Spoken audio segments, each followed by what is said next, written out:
boil egg for 10 minutes. Pinilatan ko na ang longganisa at ito ay nalagyan ng bell pepper. Next, remove the shell of eggs.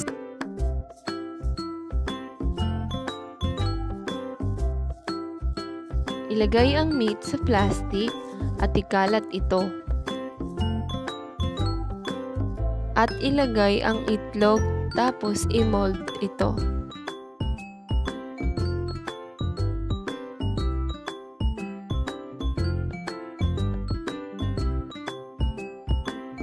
Ulitin lang ito.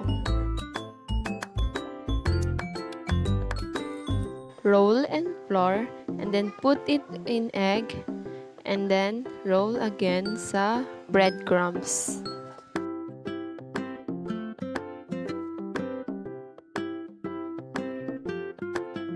Open the gas stove and put the pan.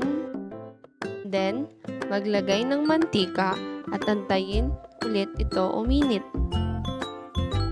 So, as you can see, mainit na. Ilagay na natin ang Scotch egg.